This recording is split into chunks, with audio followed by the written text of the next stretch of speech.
का भांडले मी त्याच्याशी? नाही, ही एवढ्याशा गोष्टीवरनं नव्हतं भांडायला पाहिजे मी. लाईट असतं बंद करायचं होतं ना, केलं असतं.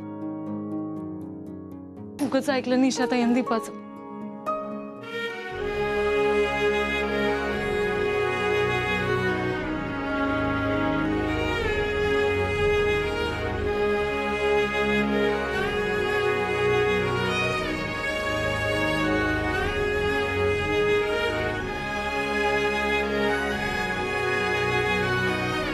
सॉरी. नाही पिऊ, मी सॉरी. नाही वीरू, मी सॉरी. नाही पिऊ, अगं तू माझ्यासाठी तुझं घरदार सोडून या छोट्याशा खोलीत आलीस. मी तुझं मन जपायचं सोडून तुझ्याशी भांडलो. नाही वीरू, तू माझ्यासाठी तुझा जीव धोक्यात घातलास आणि मी तुला जीव लावायचा सोडून तुझ्याशीच वाद घातला. नाही पिऊ, मी नंतर घ्यायला पाहिजे होतं. नाही, मी तुझं ऐकायला पाहिजे होतं. पिऊ, आता ह्यावर नको भांडत बसायला. बर चल. चल. अगं कुठं ते तरी विचार. तू नेशील तिकडे यायला तयार आहे. चल. चल. नाही नको. तू थांब इथंच. अरे पण का? अगं पिऊ, तू नवी नवरी आहेस आणि नव्या नवरीला असं जर रातचं कुठं बाहेर नेलं ना तर घरचे खावा त्याला मला. ठीक आहे, पण तरी बी मी तुझ्यासोबत येणार, मजी येणार.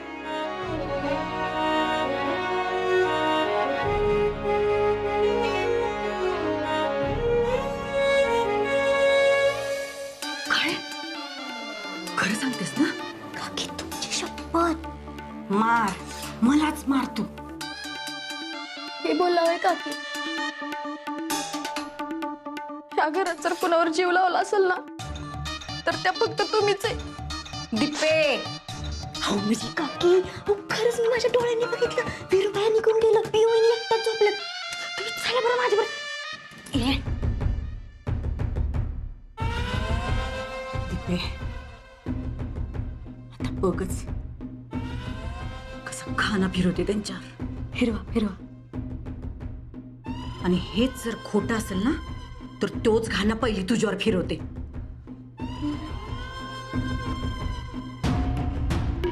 सरक.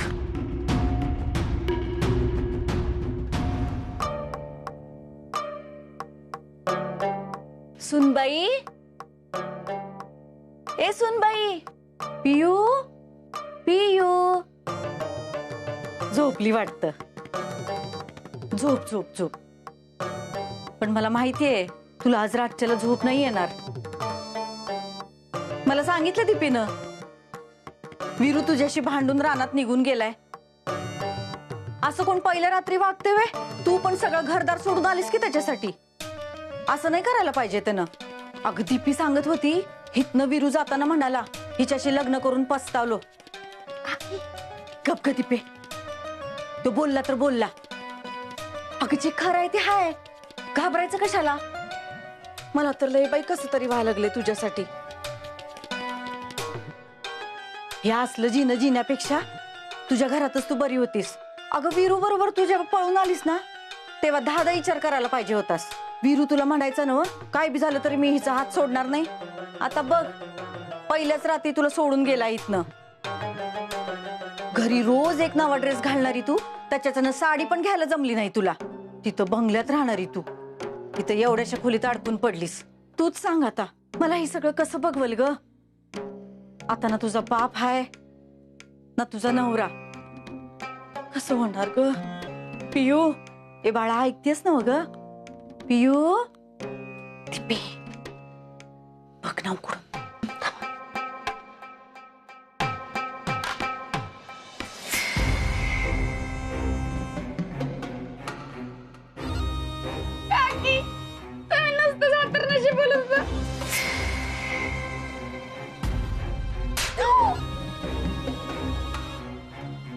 लई दात काढू वाटतात वय तुला? तुला विचारलेलं ना मी त्यांचं खरंच भांडण झालंय का म्हणून. खरंच भांडणं झालेली. भांडण झालं असतं तर ही अशी दोघं फिरायला गेली असती बाई रातच्याला. मला येड्यात काढतात काय बघच कसा खाना फिरवते ह्यांच्या. पण वीरू, आपण जगातले पहिले नवरा बायको जे लग्नाच्या पहिल्याच रात्री भांडले आणि मग सगळं भांडण मिटवून असे राहण्यात आले. पिऊ, मी तर नाग्याचं आणि पिलाचं ऐकलं नसतं ना, तर एवढा कुठं झालाच नसता. पिऊ, मी आज ठरवलंय की यापुढं तुझ्याशी कधीच भांडायचं नाही. आणि मी बी ठरवलं की दुसऱ्या कुणाचं ऐकून ना तुझ्याशी वाद घालायचा नाही. पिऊ, हम्म. मी तुला मुठीत नाही तर मिठीत ठेवणार आहे. आणि मी बी तुला धाकात नाही तर माझ्या हृदयात ठेवणार. पिऊ, माझा माझ्या कारभारणीवर लई जीव आहे. आणि माझा कारभारी माझा जीव.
त्या अंकुशरावचा काटा काढण्यापेक्षा त्याच्या पायात मी हा जो काही काटा मोडून ठेवलाय ना तो मला लयच आनंद देतोय.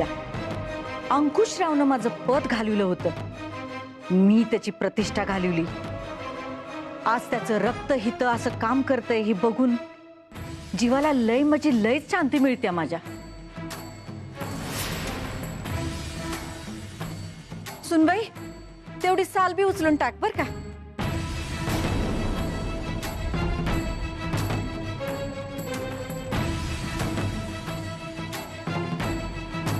ओय,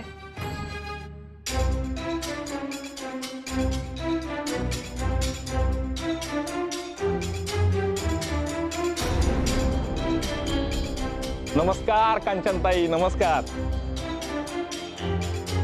नमस्कार आमदार साहेब. आज रस्ता कुठे चुकला तुम्ही? हा, तरी म्हणलं एवढी प्रतिष्ठित माणसं आमच्या दारात कशी काय? अहो, काय कांचनताई, नाही, म्हणलं आमचं गाव आमचं घर अहो आम्हाला विसरलात तुम्ही. तसं काही नाही, तसं काही नाही. बर बर बर या या या बसा बसा बसा बसा. बोला कसं काय येणं केलं? अहो विरूचं लग्न झाल्याचं कळालं, म्हटलं शुभेच्छा देऊन जाव्यात. कुठे आहे विरू, कुठे आहे? विरू त्याच्या नेहमीच्या कामावर. आणि आमच्या नवीन सुनबाई? त्या काय झाडतात.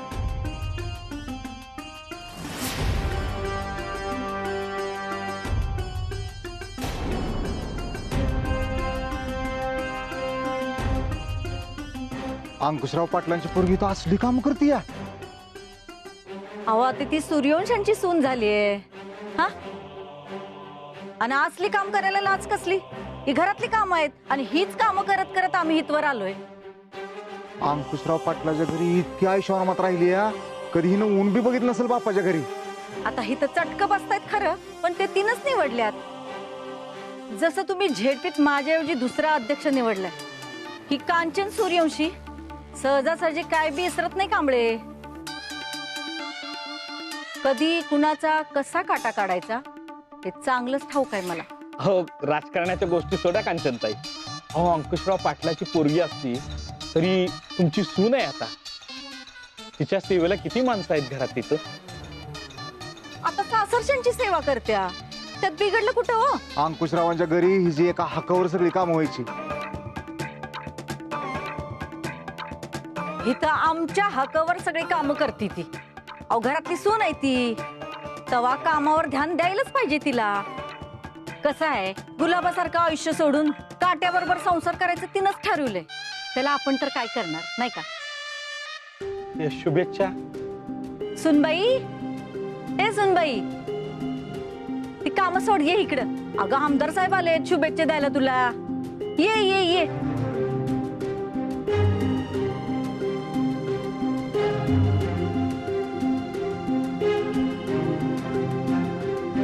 घे. अगं सुनबाई हात तरी धुवायचेस हा. बघ ते कचरा भर आधी, हात धु आणि मग घे जा.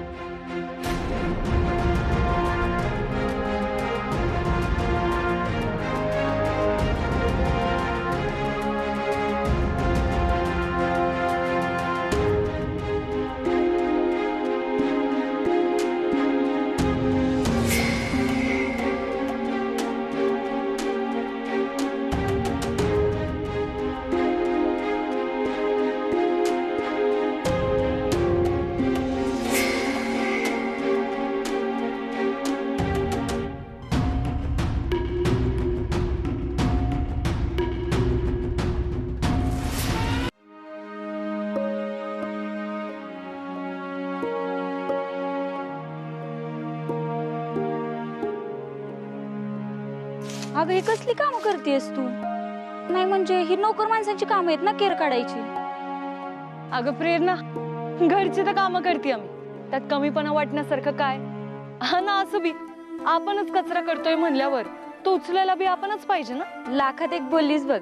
नाही तर आजकाल मोठमोठ्या घरातल्या मुली माणसाच्या हात मिळवला तरी 10 वेळा हात धुतात. पण तू तशी नाहीस बघ. हे बघून लय बरं वाटलं. वीरू भैयाची चॉईस चांगली आहे बरं का.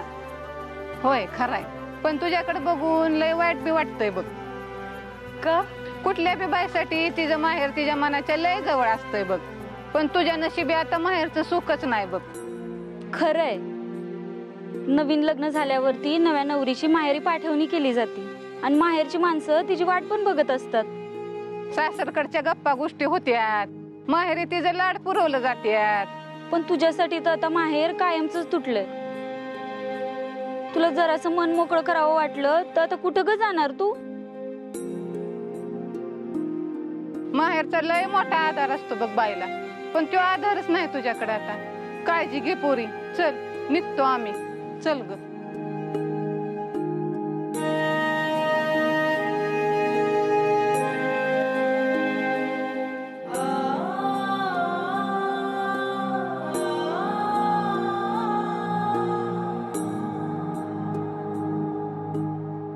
काय मिसेस सूर्यवंशी, काय म्हणताय? पियू, हे पियू अगं काय झालं? तू अशी रडतेस का? पिऊ, अय अगं कोण काय बोललंय का तुला? हा, मी तुझ्या डोळ्यात नसं पाणी नाही बघू शकत. पिऊ, अय पिऊ, काय झाले मला सांग. कोण काय बोललं असेल तर मी बोलीन त्यांच्याशी. हे पिऊ. वीरू, लग्नानंतर प्रत्येक मुलगी 5 दिवसासाठी माहेरी पाठवणी होती तिची, पण माझ्यासाठी माझं माहेर कायमचं तुटलं. अरे कालपर्यंत मला साधं खर्चटलं तरी घरदार डोक्यावर घेणारे माझे डॅडी, माझ्या पाठीमागे सावलीसारखं उभं राहणारा जग्गू दादा, मला कुणाचाच आधार नाही राहिला. वीर, मला तू पण पाहिजे, ते पण पाहिजे. खरंच लय आठवण येते मला त्यांची. मला माहेर काय होतं तुटलं वीरू. पिऊ, मी तुझं माहेर अजिबात तुटू देणार नाही. हे बघ, तू माझ्यासाठी तुझं घर सोडलीस, नाती तोडलीस, आणि आता मी ती जोडायचं काम करणार आहे. चल. कुठं? माझ्या सासरी आणि तुझ्या माहेरी. अरे पण आता पण विन काय नाही. हे बघ पिऊ, मला माहित आहे तुझे डॅडी तुझ्यावर रागवले, आणि ते लग्नात काय काय बोलल्यामुळं तुला बी त्यांची भीती वाटते. पण हे बघ, ते किती बी झालं ना तरी तुझं डॅडी आहे, त्यांचा राग आता शांत झाला असं. आणि असं बी मी तुला असं दुःखी नाही बघू शकत ग. चल, तुझ्या डॅडीने समजा. वीरू, चल. चल, आवडते मी. तुम्ही दोघं कुठे बी जायचं नाही तिकडं. पुरी, मला माफ. मी तुला तुझ्या बापाकडे जायला नको म्हणते. अगं, तुमच्या लग्नात त्यांचा अवतार बघितला होता, तेव्हा आठवलं ना तरी अजून माझ्या जीवाचा थरकाप होतोय. तुम्ही तिथं गेला तर तुम्हाला जीव मारतील ती. अगं आई, असं काय बी होणार नाही. आणि हे बघ, त्यांना बी आता कळलं असेल जी काय घडलंय ती बदलता येणार नाही. आणि आई, तूच म्हणतेस ना, नात्यात अंतर पडलं तर ते मिटवायचं असतं, वाढवायचं नसतं. मग एकदा प्रयत्न करून बघायला हरकत काय आहे? वीरू, अरे अंकुशराव तुझा आत्ता सासरा असलं ना तर या घराचे ते पहिल्यापासून विरोधक आहेत र. अगं मला मान्य आहे की अंकुशराव या घरचं कट्टर विरोधक आहेत, पण ते पिऊचं डॅडी आहेत, आणि पिऊ त्यांची लेक आहे, ती बी लाडाची. आणि जगातला कुठलाच बाप आहे ना आपल्या पुरीवर एवढे दिवस राग नाही धरू शकत. तू नको काळजी करू, मी सगळं सांभाळून घे. ठीक आहे पोरा, या जखमा मिटल्या, त्यांची खपली भरून निघाली तर चांगलंच आहे. जा तिला घेऊ. पोरी, लग्नानंतर पहिल्यांदा माहेरी निघालीस, रिकाम्या हाताने जाऊ नकोस. पाठवणीच्या वेळेस कोरडा शिदा घेऊन जायची पद्धत असते. मी तुला डाळ गुळ गहू देते, ती समजा घेऊन जा. आणि माहेरसनं येताना त्याच्या पुरणपोळ्या बनवणार. आणि मग ती बुत्ती ना आपण इथं सोड.